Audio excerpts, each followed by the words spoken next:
तो good morning बच्चों, कैसे हो आप सब।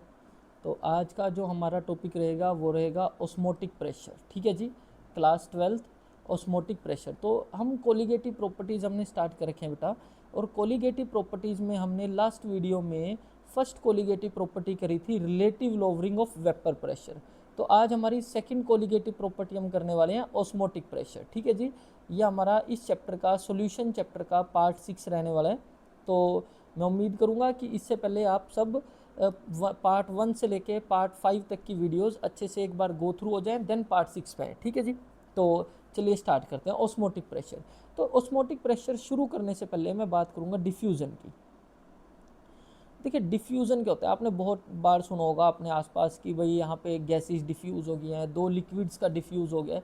तो एक्चुअल में डिफ्यूज़न होता क्या है, पहले एक एग्जांपल के थ्रू समझते हैं, फिर थोड़ा सा लिखते हैं इसके बारे में। हमने क्या लिया, हमने मान लो दो रूम्स लिए। एक रूम में ली कार्बन डाइऑक्साइड गैस, ठीक है जी, एक रूम हमने खाली छोड़ दिया, और एक रूम में हमने ली ऑक्सीजन गैस। ठीक है जी।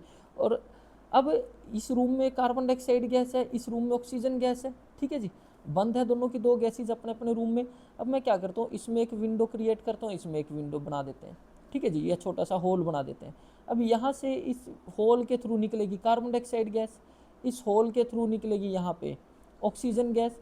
अब होगा क्या, दोनों के दो गैसेज एक दूसरे के साथ इंटरमिक्स होना शुरू हो जाएंगी, अपने आप ही इंटरमिक्स होना शुरू हो जाएंगे। आपने कुछ जोर नहीं लगाया, कुछ एक्सटर्नल एजेंसी की आपको ज़रूरत नहीं पड़ी, दोनों गैसेज निकली और अपने आप एक दूसरे के साथ इंटरमिक्स होना शुरू होगी। मतलब अगर मैं लिखूँ कि डिफ्यूज़न क्या होता है बेटा, डिफ्यूज़न होता है spontaneous spontaneous mixing of spontaneous mixing of two और मोर कंपोनेंट्स। ठीक है जी, टू और मोर कंपोनेंट्स। ठीक है जी, दो या दो से ज़्यादा कंपोनेंट्स का आपस में मिक्स होना, या मैं बोलूँ टू और मोर कंपोनेंट्स की जगह मैं यहाँ पे लिख के चलूँगा सोल्यूट और सोलवेंट का। ठीक है जी, ऐसी भी बुक्स में आप पढ़ने को मिलोगे सोल्यूट और सोलवेंट। सोल्यूट और सोलवेंट का अपने आप मिक्स होना बिना किसी एक्सटर्नल एजेंसी के, दैट इज डिफ्यूजन। जैसे एक एग्जांपल और लेते हैं, आप घरों में अपना नोटिस करते हो, क्या नोटिस करते हो, ठीक है, मान लो वाटर मॉलिक्यूल लिया, वाटर मॉलिक्यूल के अंदर आप इंक की ड्रॉप डाल दो एक। ठीक है जी, मान लो आपने ब्लू इंक की एक ड्रॉप डाल दी, और जैसे ही आप ब्लू इंक की ड्रॉप डालोगे ना, थोड़ी देर बाद आप नोटिस करोगे उस ग्लास को, चाहे हिलाना भी मत, आपको शेक भी ना करना, थोड़ी देर बाद आप नोटिस करोगे वो ब्लू इंक सारे के सारे गिलास में थोड़े थोड़े सी फैल जाएगी और सारा पानी वो ब्लू कलर का नज़र आना शुरू हो जाएगा। ठीक है जी। तो यहाँ पे हमने क्या दिखा, यहाँ पे हमने देखा वाटर मॉलिक्यूल थे, वाटर के अंदर आपने क्या डाली, इंक। अब इंक के मॉलिक्यूल जैसे ही वाटर के अंदर गए वो अपने आप डिफ्यूज होना शुरू हो गए, अपने आप मतलब मिक्स होना शुरू हो गए उसके अंदर, वाटर के अंदर। तो दैट इज डिफ्यूजन। ठीक है जी, इसी को हम क्या बोलते हैं बेटा, डिफ्यूजन बोलते हैं। तो यहीं से हमारे पास इसी को थोड़ा सा डिफ्यूजन को थोड़ा सा एडवांस लेवल पे लेके अगर हम जाए, तो एक प्रोसेस आती है हमारे पास ओस्मोसिस। ओस्मोसिस ये भी डिफ्यूजन की जैसी है, बट थोड़ा सा चेंज होता है इसमें। क्या चेंज होता है, अब हम यहाँ पे ना दो सॉल्यूशंस लेंगे। ठीक है जी, जब हमने ये दो सॉल्यूशंस लिए, एक ए सॉल्यूशन और एक बी सॉल्यूशन, दोनों सॉल्यूशन को हमने सेपरेट कर दिया बेटा, दोनों सॉल्यूशन को हमने ये सेपरेट कर दिया एक मेम्ब्रेन के थ्रू। ठीक है जी, मेम्ब्रेन कैसी है, एसपीएम। एसपीएम मतलब एक semi permeable membrane, semi permeable membrane. ठीक है जी, सेमी परमिएबल मेम्ब्रेन के थ्रू दोनों सॉल्यूशंस को हमने सेपरेट कर दिया। देखो सेमी परमिएबल मेम्ब्रेन क्या होती है, जैसे ऑनियन को आप उतारते हो, ऑनियन के ऊपर से कट करते हो तो एक पॉलीथीन के जैसे लेयर उतरती है। ठीक है जी, ये भी एक सेमी परमेबल मेम्ब्रेन की गिनती में आ जाते हैं। तो इस तरह की बिल्कुल पतली सी एक layer, that is semi permeable membrane हमने ली, यहाँ पे दो सॉल्यूशंस को उस मेम्ब्रेन के थ्रू सेटअप कर दिया। अब क्या किया, क्या हमने हमने किया कि एक सॉल्यूशन में, ये जो सॉल्यूशन लिया, एक सॉल्यूशन में हमने लिया लेस कंसंट्रेटेड। ठीक है जी, एक सॉल्यूशन हमने लिया लेस कंसंट्रेटेड, और एक सॉल्यूशन हमने लिया मोर कंसंट्रेटेड। ठीक है जी, ये सॉल्यूशन है मोर कंसंट्रेटेड, मतलब ए हमने ले लिया लेस कंसंट्रेटेड, बी हमने ले लिया लेस मोर कंसंट्रेटेड। अब ये जो सेमी परमेबल मेम्ब्रेन होते हैं ना, इसकी खास बात क्या होती है, ये अलाउ, इसके अंदर से सिर्फ सोलवेंट के मॉलिक्यूल आर पार हो सकते हैं। ठीक है जी, ये सोल्यूट के मॉलिक्यूल्स को अलाउ नहीं करती अपने अंदर से पास होने के लिए, ये सिर्फ अलाउ करती है, allow only solvent molecules, solvent molecules, solvent के मोलिक्यूल्स को ही अलाउ करती है टू पास थ्रू इट। ठीक है जी, पास थ्रू इट, मतलब यहाँ आप समझ गए होंगे कि ये जो सेमी परमेबल मेम्ब्रेन है इसके आर पार क्या निकल सकते हैं, सिर्फ सोलवेंट के मोलिक्यूल जा सकते हैं। ठीक है जी, सिर्फ सोलवेंट के मोलिक्यूल जा सकते हैं, सोल्यूट के मोलिक्यूल्स को जाने नहीं देगी। अब हमने नोटिस किया, हमने क्या नोटिस किया, ये हमारे पास सॉल्यूशन था लो कंसनट्रेटेड सॉल्यूशन और इस तरफ था हमारे पास मोर कंसनट्रेटेड सॉल्यूशन। ठीक है जी, जब हमने इसको सेमी परमेबल मेम्ब्रेन के थ्रू, सेमी परमेबल मेम्ब्रेन के थ्रू डिस्टिंग्विश कर दिया, सेपरेट कर दिया, तो थोड़ी देर बाद हमने देखा, हमने नोटिस किया कि कुछ सोलवेंट के मोलिक्यूल जाने लगे हैं, कहाँ से कहाँ, सोलवेंट के मोलिक्यूल जाने लगे हैं लो कंसनट्रेटेड से हाई कंसनट्रेशन की तरफ through a semi permeable membrane. ठीक है, इसी प्रोसेस को बेटा हम ऑस्मोसिस बोलते हैं। क्या होगी ऑस्मोसिस? ऑस्मोसिस कहते हैं सोलवेंट के मोलिक्यूल्स का, कौन से मोलिक्यूल जा रहे हैं भाई, ये सिर्फ सोलवेंट के मोलिक्यूल्स जा रहे हैं, कहाँ से कहाँ, फ्रॉम लेस कंसनट्रेटेड से मोर कंसनट्रेटेड सॉल्यूशन की तरफ जा रहे हैं। ठीक है जी, इसी प्रोसेस को हम ऑस्मोसिस बोलते हैं। ठीक है, अब ये बात समझ आ गई आपको। अब हमने क्या किया, जब हम ये चीज़ नोटिस करेंगे, ठीक है, ये नोटिस करेंगे तो अब जब ये सॉल्वेंट के मोलिक्यूल जाने लगेंगे, अब एक स्टेप आगे जाते हैं इसके, तो क्या होगा, क्या देखने को मिलेगा हमें। ठीक है, हम देखेंगे जब ये सॉल्वेंट के मोलिक्यूल्स इस तरफ जाना शुरू कर देंगे लेस कंसनट्रेटेड से मोर कंसनट्रेटेड की तरफ, तो इसकी वॉल्यूम कम होना शुरू हो जाएगी। ठीक है जी, ए की वॉल्यूम कम हो जाएगी और जो बी था, बी की वॉल्यूम क्या होना शुरू हो जाएगी भाई, बी की वॉल्यूम इंक्रीज होना शुरू हो जाएगी। ठीक है, क्योंकि सॉल्वेंट के मोलिक्यूल्स इस तरफ जा रहे हैं। ठीक है जी, सॉल्वेंट के मोलिक्यूल इस तरफ जा रहे हैं, तो ऐसे ही सिनेरियो देखने को मिलेगा, ए की वॉल्यूम कम हो जाएगी। ठीक है, ए की वॉल्यूम कम आ गई और बी की वॉल्यूम देखो इंक्रीज होनी शुरू हो गया, अब ये कम ज़्यादा होंगे ना। ठीक है, तो ये ऑस्मोसिस की वजह से हुआ ऐसा, क्योंकि ऑस्मोसिस चल पड़ी थी। अब क्या नोटिस करेंगे, अब हम नोटिस करेंगे, अब ऐसे तो ए खत्म हो जाएगा और बी बढ़ता रहेगा, बट ऐसा नहीं होगा। ठीक है, कुछ टाइम बाद हम नोटिस करेंगे ये एक जगह रुक गए। ठीक है, मैं इसी में बना देता हूँ, कुछ टाइम बाद हम नोटिस करेंगे अब ए जितना कम होना था, ए को जितना कम होना था ना बेटा, एक मिनट इस कलर के साथ, ए को जितना कम होना था वो हो लिया। ठीक है जी, इतना हो गए कम, और बी को जितना बढ़ना था वो बढ़ लिया, अब इससे ज़्यादा नहीं बढ़ेगा अब भी। तो इट मीन्स अब यहाँ पे क्या हुआ, यहाँ पे एक कंडीशन आ गई है, यहाँ पे एक कंडीशन आ गई है इक्विलिब्रियम की। यहाँ पे ए और बी के बीच में क्या आ गया भाई, एक इक्विलिब्रियम सेट हो गया, इक्विलिब्रियम सेट हो गया ए और बी के बीच में। मतलब अब यहाँ पे क्या सिनेरियो हो रहा है कि जितने ए के मोलिक्यूल्स बी में जा रहे हैं उतने ही बी के मोलिक्यूल्स वापस से ए में आ जाते हैं। ठीक है जी, मतलब कुछ टाइम बाद देखो क्या यहाँ से कहानी चलेगी, इस पॉइंट से, इस पे ध्यान रखना, आप डॉट पे ध्यान रखना, ये जो पॉइंटर है इस पे ध्यान रखना, मैं पॉइंटर को बड़ा कर देता हूँ। ये सिनेरियो चल रहा है, देखो ये ऑस्मोसिस थी, सोलवेंट के मॉलिक्यूल ट्रैवल कर रहे थे कहाँ से कहाँ, फ्रॉम लेस कंसनट्रेटेड से हाई कंसनट्रेशन की तरफ, किसके थ्रू भाई, एक सेमी परमेबल मेम्ब्रेन के थ्रू। ठीक है जी, तो इस प्रोसेस को हमने बोला था ऑस्मोसिस। अब कुछ टाइम बाद क्या होगा, जब ये ऑस्मोसिस चलेगी, ऑस्मोसिस चलने से ए की कंसंट्रेशन कम हो जाएगी और बी की कंसंट्रेशन इस तरह से बढ़नी शुरू हो जाएगी, और ए कम होता रहेगा, बी बढ़ता रहेगा, बट एक पॉइंट पे आके रुक जाएंगे। ठीक है जी, एक पॉइंट पे आके रुक जाएंगे। अब ये ना कम हो रहा है ना बढ़ रहा है, ये क्यों, ऐसा क्यों हुआ, क्योंकि अब दोनों के बीच में इक्विलिब्रियम सेट हो गया। अब जितने मॉलिक्यूल ए से बी में जा रहे हैं उतने ही मॉलिक्यूल बी से ए के अंदर जा रहे हैं, तो एक इक्विलिब्रियम सेटअप हो गया यहाँ पे। ठीक है जी, तो अब नेक्स्ट क्या होगा यहाँ पे, अब हम अगले अपनी इसको करते हैं चेंज। अब मैं क्या करूँ, ये ऐसी कंडीशन आ गई है। ठीक है, एक इक्विलिब्रियम सेट हो गया था, ये ए है और ये यहाँ पे क्या है, बी है। अब मैं यहाँ पे ना एक प्रेशर अप्लाई करता हूँ ऊपर से। ठीक है जी, एक प्रेशर अप्लाई करता हूँ, एक ऐसे ऊपर से एक प्रेशर अप्लाई करता हूँ। जब प्रेशर अप्लाई करूँगा ना मैं, तो जब प्रेशर अप्लाई करूँगा तो क्या सिनेरियो देखने को मिलेगा, मेरे को देखने को मिलेगा कि अब ये सॉल्वेंट के मॉलिक्यूल्स इस तरफ जाना शुरू कर देंगे।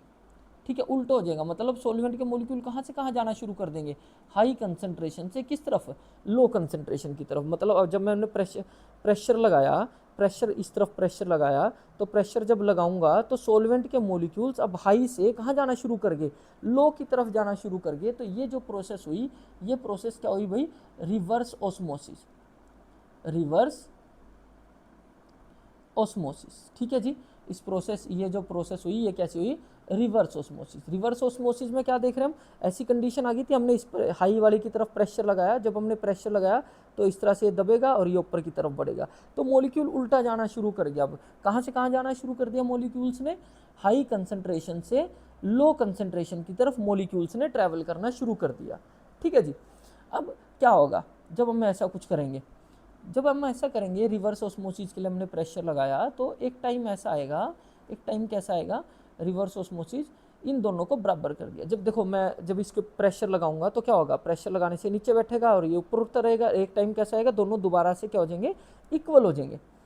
ये दोनों के दो फिर से क्या हो गए भाई, इक्वल हो गए, ए और बी। ठीक है जी, ए और बी इक्वल हो गए, दोबारा से इक्वल कर दिया हमने। ठीक है जी, कंसंट्रेशन प्रेशर लगा रखा था।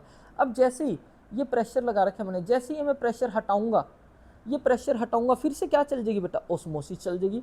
फिर से क्या चल जाएगी, ऑस्मोसिस चल जाएगी। ठीक है ना, इतनी बात समझ पा रहे हो, फिर से दोबारा क्या चल जाएगी, ऑस्मोसिस। अब मैं क्या करता हूँ, ठीक है, और अगर मैं प्रेशर हटाता हूँ तो ऑस्मोसिस चल जाती है, अगर प्रेशर लगाता हूँ यहाँ पे, ठीक है, इस साइड पे बी वाली साइड प्रेशर लगाता हूँ तो मॉलिक्यूल उल्टा जाना शुरू कर देते हैं, मतलब रिवर्स ऑस्मोसिस चल जाती है। ठीक है, तो अब मैं क्या करूँगा, यहाँ पे इतना प्रेशर एक क्रिएट करूँगा। ठीक है, ध्यान से समझना इस चीज़ को। अब मैंने यहाँ पे एक प्रेशर लगाना है, और वो प्रेशर भी कितना लगाना है, देखो अगर मैं ज़्यादा प्रेशर लगाऊंगा, ये प्रेशर ज़्यादा लगाऊंगा तो मॉलिक्यूल ऐसे जाना शुरू कर देंगे। ठीक है जी, मॉलिक्यूल ऐसे जाना शुरू कर देंगे, मैंने रिवर्स ऑस्मोसिस चल जाएगी। ठीक है, क्योंकि ये लो कंसनट्रेटेड है, ये कैसा है, हाई कंसनट्रेटेड है, रिवर्स ऑस्मोसिस चल जाएगी अगर मैं ये प्रेशर ज़्यादा लगा दूंगा। ठीक है, अब मेरे को ये काम भी नहीं करना, रिवर्स ऑस्मोसिस भी नहीं मेरे को चलानी। ठीक है, तो अब मेरे को क्या करना है, मेरे को एक मिनट में इसको रफ करता हूँ। मेरे को ये जो प्रेशर लगाना है ना, और अगर मैं इस प्रेशर को हटा देता हूँ, अगर हटा देता हूँ तो ऑस्मोसिस चल जाती है, तो मॉलिक्यूल लो कंसंट्रेशन से हाई की तरफ जाना शुरू कर देते हैं, मतलब ऑस्मोसिस चल जाती है। अब मेरे को क्या करना है, एक मैं ऐसा प्रेशर लगाऊंगा, देखो यहाँ पे, एक मिनट, एक मिनट, हाँ जी। अब मेरे को ये जो प्रेशर मैं लगाऊंगा यहाँ पे, वो इतना लगाऊंगा कि भाई एक भी मॉलिक्यूल, मतलब उल्टा भी ना चले रिवर्स ऑस्मोसिस, और ऑस्मोसिस भी ना होने दूं, कि एक भी सॉल्वेंट का मॉलिक्यूल ये लो कंसंट्रेशन से हाई कंसंट्रेशन में ये ना आ सके। बस इतना सा प्रेशर मैंने लगाना है, मिनिमम प्रेशर लगाना है, बहुत ही मिनिमम प्रेशर, बहुत ही मिनिमम प्रेशर मैंने अप्लाई करना है। वो भी इसलिए अप्लाई करना है, देखो यहाँ ध्यान से समझना है, दोनों हाथ अभी ये लो है और ये हाई है, जिस हाथ पे ये बैंड बंध रहा है, ये ग्लव्स है, इसमें ये हाई प्रेशर है। ठीक है जी, अगर मैं इसके ऊपर ये ऐसे ही छोड़ देता हूँ तो लो से हाई की तरफ जाना शुरू हो जाएगा, ऑस्मोसिस चल गई। और अगर मैं इधर प्रेशर लगा देता हूँ ज़्यादा तो वो ऐसे दबेगा, तो उल्टी चल गई प्रोसेस, रिवर्स ऑस्मोसिस होगी। अब मेरे को ना इसके ऊपर इतना प्रेशर लगाना है कि एक भी मॉलिक्यूल इधर ना आ सके। ठीक है जी, एक भी सॉल्वेंट का मॉलिक्यूल लो कंसंट्रेशन से हाई में ना सके, बस इतना सा प्रेशर लगाना है। वो मिनिमम प्रेशर जो होता है बेटा, वो मिनिमम प्रेशर जो ऑस्मोसिस को रोक दे। ठीक है, रिवर्स ऑस्मोसिस भी नहीं होनी चाहिए, बस इतना सा प्रेशर जो ऑस्मोसिस को रोक दे। ठीक है, that pressure, that minimum pressure is called osmotic pressure, osmotic pressure. तो ये जो मिनिमम प्रेशर होगा that is called osmotic pressure. ठीक है जी, तो अगर आप ऑस्मोटिक प्रेशर की डेफिनेशन देखो तो ऑस्मोटिक प्रेशर क्या है, the minimum pressure that has to be applied. ठीक है जी, that has to be applied to stop the osmosis. ठीक है जी, ऑस्मोसिस को रोकने के लिए जो प्रेशर लगाया जाएगा कम से कम, that is called osmotic pressure. ठीक है जी, इतना आपको समझ आ गया होगा। अगर फिर भी नहीं समझ आया, थोड़ा सा वीडियो को एक बार रोक के थोड़ा स्लो करके तब एक बार आप नज़र मारना। ठीक है, तो अभी जो ऑस्मोसिस हमारे पास आया, ऑस्मोटिक प्रेशर, अब पता लग गया हमें ऑस्मोटिक प्रेशर क्या होता है जी, पता लग गया मिनिमम प्रेशर है ऑस्मोसिस को रोकने के लिए। ऑस्मोटिक प्रेशर को रिप्रेजेंट करते हैं पाई के साथ। ठीक है जी, ये पाई क्या है, ऑस्मोटिक प्रेशर है, ऑस्मोटिक प्रेशर, पाई से इसको रिप्रेजेंट करते हैं। ऑस्मोटिक प्रेशर डायरेक्टली प्रोपोर्शनल होता है कंसंट्रेशन के, और ऑस्मोटिक प्रेशर डायरेक्टली प्रोपोर्शनल होता है जी टेम्परेचर के। जितना ज़्यादा कंसंट्रेशन होगी सॉल्यूशन की, उतनी ज़्यादा ऑस्मोटिक प्रेशर होगा, जितना ज़्यादा टेम्परेचर होगा ऑस्मोटिक प्रेशर भी उतना ही ज़्यादा होगा। तो ये इक्वेशन 1, ये इक्वेशन 2। ठीक है जी, तो फ्रॉम 1 एंड 2, फ्रॉम 1 एंड 2, ठीक है, 1 and 2 pi directly proportional to C था, डायरेक्टली प्रोपोर्शनल टू टी था पाई। अब हमने कंबाइन कर दिया 1 और 2 को कंबाइन कर दिया C T, pi directly proportional to C T. ठीक है जी। अब प्रोपोर्शनल का साइन हटाएंगे, इक्वल टू में कन्वर्ट करेंगे तो एक कांस्टेंट लगा देंगे आर, तो pi is equal to C R T. ठीक है जी, pi is equal to C R T. ये इक्वेशन बन गया हमारा, एक फॉर्मूला बन गया ऑस्मोटिक प्रेशर का। आर यहाँ पे आर हमारा रहेगा गैस कांस्टेंट वगैरह, तो इसकी वैल्यू चेंज होती रहेगी। ठीक है जी, इसकी वैल्यूज़ आपको न्यूमेरिकल्स में गिवन भी होती है। इसकी वैल्यू 8.314, ठीक है। आर की वैल्यू हमारे पास 0.0821, ठीक है। यूनिट इसमें आ जाते हैं एटमॉस्फेयर, लीटर, डिग्री इनवर्स, ठीक है जी, और मोल इनवर्स, मोल। ठीक है, यहाँ पे आपके पास ये 8.314 में बार में आ जाता है प्रेशर। ठीक है जी, तो ये ध्यान रखना है, ये मैं आपको नोट भी करा दूंगा आगे जब न्यूमेरिकल्स करेंगे, तो इसको हम नोट भी कर लेंगे आगे। तो आर की वैल्यू यहाँ पे, आर की वैल्यू क्या क्या हो सकती है, आर की वैल्यू यूनिट्स के ऊपर डिपेंड करती है बेटा, यूनिट्स के ऊपर। वो हम न्यूमेरिकल जब बात करेंगे ना, तब यूनिट्स के बारे में आपको उसी टाइम पे डिस्कस करूंगा। तो आर की वैल्यू 8.314, आर की वैल्यू 0.0821, ये 8 है, 0.0821 भी हो सकती है। ठीक है, अब यहाँ पे कंसंट्रेशन को मैं क्या लिख सकता हूँ, देखो कंसंट्रेशन को अगर मैं मोलैरिटी की टर्म में, देखो कंसंट्रेशन क्या होती थी, मोलैरिटी, मोलैलिटी, नॉर्मेलिटी, ये सब किसको रिप्रेजेंट करते हैं, कंसंट्रेशन को ही तो रिप्रेजेंट करती हैं। तो मैं लिख सकता हूँ number of moles of solute divided by volume. ठीक है जी, आर टी। तो यहाँ पे क्रॉस मल्टीप्लाई करो, फॉर्मूला क्या बन गया, pi V is equal to n R T. मतलब एन टू को मैं अगर एन भी मान के चल लूँ, ठीक है जी, बस एन समझ जाना है, पर अगर मैं एन लिख रहा हूँ तो एन को आपने समझ जाना है, एन किसके मोल्स है, number of moles of solute, number of moles of solute. ठीक है जी, number of moles of solute. तो ये आपके पास एक और फॉर्मूला हमारे पास जनरेट हो गया, किसका फॉर्मूला जनरेट हो गया, pi V is equal to n R T, pressure, osmotic pressure का। देखो एग्जामिनर कई बार आपको डायरेक्ट नंबर ऑफ मोल्स नहीं देता। ठीक है जी, एग्जामिनर आपको डायरेक्ट नंबर ऑफ मोल्स नहीं देगा, वो क्या करेगा, pi V is equal to number of moles of solute है ना, तो number of moles of solute को हम कैसे लिख सकते हैं, given mass of solute divided by molar mass of solute. ठीक है जी, एन समझ जाना, एन लिखूँ मैं एन टू लिखूँ, मतलब number of moles of solute की बात करूँ मैं। ठीक है, number of moles of solute की बात हो रही है। ठीक है, तो और एन को हम क्या लिख सकते हैं, एन है number of moles of solute, तो given mass of solute divided by molar mass of solute, और आर टी। तो ये भी आपका फॉर्मूला यूज होगा जब आप न्यूमेरिकल्स करोगे। क्लियर है, यहाँ तक समझ आ गया होगा बिल्कुल। अभी एक और बात करते हैं, ठीक है। इसके बाद देखो दो तरह की हमारे पास प्रोसेस होती है बेटा, दो तरह की। ये मैंने कोई सेल ली, ये कोई सॉल्यूशन लिया, ठीक है जी, ये कोई सॉल्यूशन लिया, एक मिनट, ये पहले सेल ले लेते हैं। ये कोई सेल लिया आपने, ठीक है जी, ये सेल ली, और ये कोई आपने लिया सॉल्यूशन, बाहर कोई सॉल्यूशन ले लिया। ठीक है, अगर यहाँ पे क्या होता है, ये सेल अलाउ कर, देखो सेल के बाहर है सेल मेम्ब्रेन, हर सेल के बाहर क्या होती है, एक सेल मेम्ब्रेन होती है। अगर ये सेल अलाउ करती है कि सॉल्वेंट के मॉलिक्यूल बाहर चले जाएं, देखो सॉल्वेंट के मॉलिक्यूल हमेशा कहाँ, देखो सेल मेम्ब्रेन यहाँ पे सेमी परमेबल मेम्ब्रेन की तरह काम करी है। ठीक है जी, तो सॉल्वेंट के मॉलिक्यूल कहाँ से कहाँ जाते हैं, फ्रॉम लो कंसंट्रेशन से हाई कंसंट्रेशन की तरफ। तो अगर ये सेल मेम्ब्रेन अलाउ करे कि भाई मेरे में से सॉल्वेंट के मॉलिक्यूल निकल के बाहर चले जाएं, ठीक है, तो इस प्रोसेस को बोलेंगे बेटा एक्सोऑस्मोसिस, एक्सोऑस्मोसिस। ठीक है जी, और अगर अगर आपने कोई सेल ली, ठीक है, और बाहर एक सॉल्यूशन ले रखा है, ठीक है, सेल के बाहर एक सॉल्यूशन ले रखा है। अब यहाँ पे ये सेल अलाउ करती है कि कोई बाहर से सॉल्वेंट के मॉलिक्यूल्स इसके अंदर आ सकते हैं जी, ठीक है, सेल के मॉलिक्यूल्स इसके अंदर आ सकते हैं, तो ये प्रोसेस को फॉलो करेगी एंडोस्मोसिस, एंडोस्मोसिस को। ठीक है जी, सेल सॉल्वेंट के मॉलिक्यूल सेल के अंदर आ रहे हैं तो एंडोस्मोसिस, सॉल्वेंट के मॉलिक्यूल सेल से बाहर जा रहे हैं तो एक्सोस्मोसिस। ठीक है जी, यही आप नोटिस करते हो, मान लो कोई आपने ग्रेप्स लिया, ठीक है, ग्रेप लिया कोई ग्रेप्स, और उसको एक वाटर के अंदर डाल के आपने रख दिया, ठीक है जी, तो आप नोटिस करोगे सुबह तक वो ग्रेप्स एक तरह से फूल हुआ नजर आएगा। क्यों, क्योंकि उसके अंदर क्या हो गया, कि उसके वो स्वेल अप हो जाएगा ग्रेप जब उसको पानी के अंदर रखोगे। क्यों? क्योंकि उसके अंदर वाटर के मॉलिक्यूल्स आ गए हैं। उसके अंदर क्या आ गया भाई? वाटर के मॉलिक्यूल्स उसके अंदर आ गए। ठीक है, मतलब यहाँ पे अंदर आ गया। तो ये कैसी प्रोसेस हुई? एंडोस्मोसिस हुई। एंडोस्मोसिस हुई। ठीक है जी। यहाँ पे हम एंडोस्मोसिस में स्वेलिंग देखते हैं। सेल्स स्वेल हो जाते हैं क्योंकि सॉल्वेंट के मॉलिक्यूल्स उसके अंदर आ जाते हैं। और ऐसे ही अगर हम क्या लें, अब दोबारा से ग्रेप्स लेते हैं। अब वाटर में नहीं इस ग्रेप्स को रखेंगे, अब इसको रख देंगे NaCl के सॉल्यूशन के अंदर। ठीक है जी। ये जो ग्रेप्स है, ये ग्रेप्स है जो इसके बाहर जो सॉल्यूशन है, ये जो बाहर सॉल्यूशन है, ये बाहर सॉल्यूशन है NaCl का सॉल्यूशन। ठीक है, अच्छा खासा कंसनट्रेटेड सॉल्यूशन है NaCl का।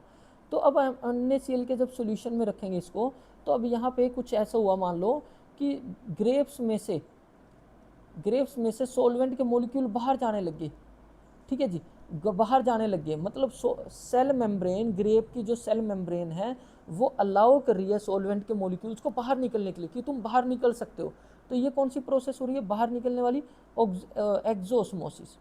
ठीक है जी, एक्सोस्मोसिस। और इसमें हम देखेंगे जब सॉल्वेंट के मॉलिक्यूल बाहर निकल जाएंगे ना, तो यहाँ पे हम देखेंगे जो ग्रेप्स था ये श्रिंक हो जाएगा, मतलब जो सेल है वो श्रिंक, मतलब यहाँ पे श्रिंकिंग देखने को मिलेगी हमें।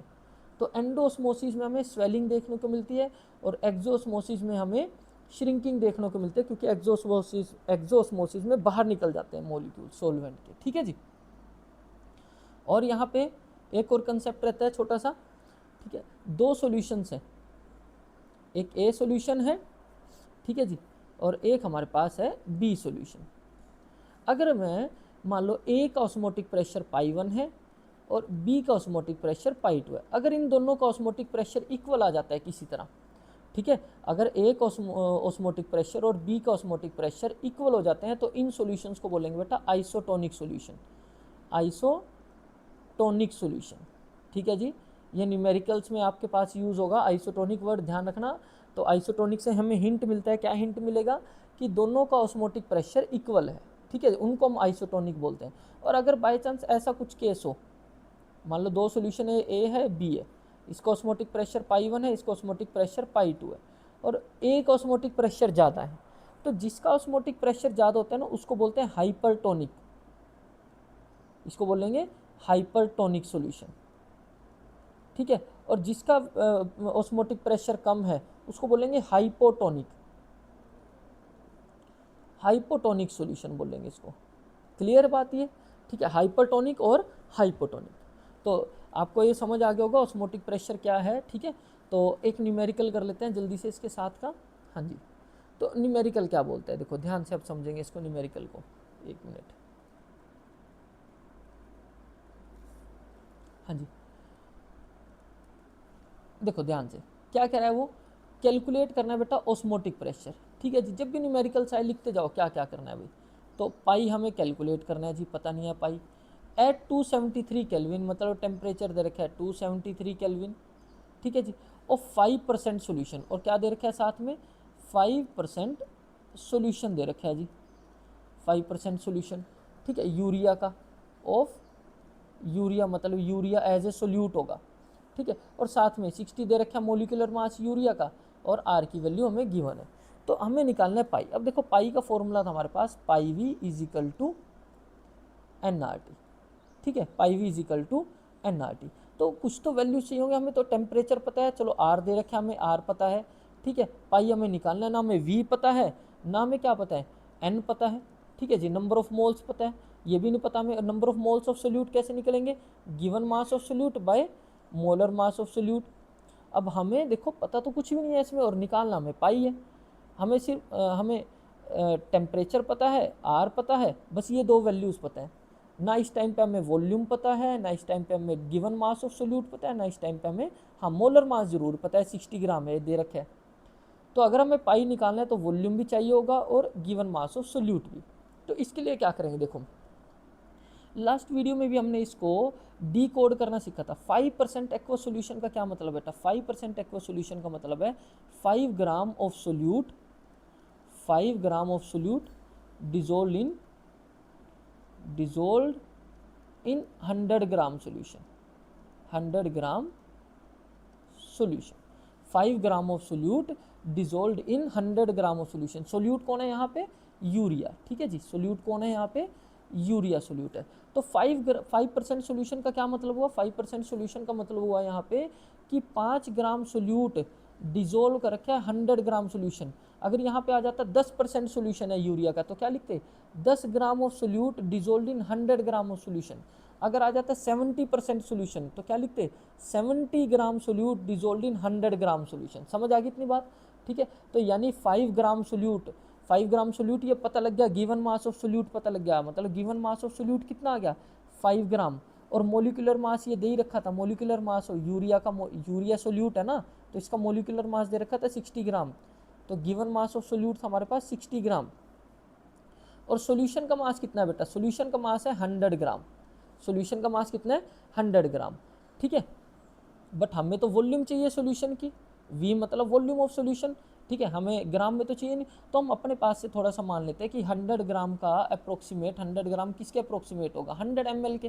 ठीक है जी, तो वॉल्यूम ऑफ सॉल्यूशन, V मतलब वॉल्यूम ऑफ सॉल्यूशन 100 ml हमने मान लिया। ठीक है जी, तो अब हम वैल्यूज़ को पुट करेंगे और कुछ नहीं हमने करना, पाई हमें कैलकुलेट करना है, वॉल्यूम हमने 100 ml मान ली, गिवन मास ऑफ सोल्यूट बेटा कितना था? 5 ग्राम था, और मोलिकुलर मास 60 ग्राम। आर की वैल्यू आपको दे रखी थी, कितनी दे रखी थी? 0.0821।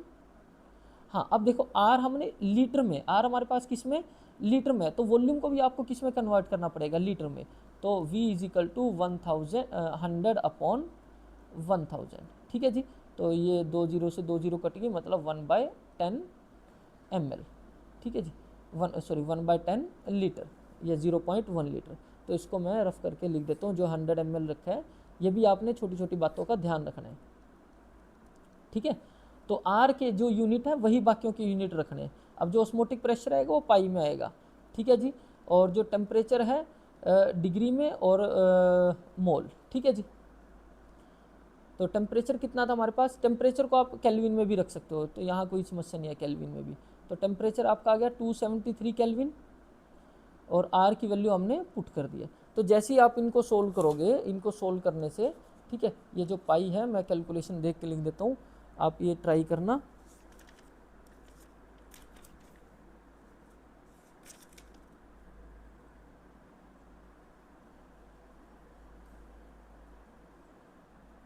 ये आएगा हमारे पास पाई सोल्व करके 18.68 एटमॉस्फेयर। ठीक है जी, इसकी प्रैक्टिस आप करना कैलकुलेशन करने की। तो ये बहुत सिंपल है, अपने पास ज़्यादा मुश्किल कैलकुलेशन ही आ जाएगा आपके पास सोल्व करके। ठीक है, तो आपने ये इस तरह से ध्यान रखना है जब भी न्यूमेरिकल्स करो। और एक बार ये वीडियो रीकैप करके, थोड़ा सा रिवाइंड करके आप देख लेना इसको स्लो करके। ठीक है जी, चलो नेक्स्ट वीडियो में हम जो हमारी बच गए हैं कोलिगेटिव प्रॉपर्टीज़, जैसे कि हमारे पास बच गया डिप्रेशन इन फ्रीजिंग पॉइंट और एलिवेशन इन बॉइलिंग पॉइंट, तो वो करेंगे हम नेक्स्ट वीडियो में। ठीक है जी, चलो, और वीडियो को प्लीज़ लाइक कर दिया करें और चैनल को सब्सक्राइब ज़रूर करें। Thank you.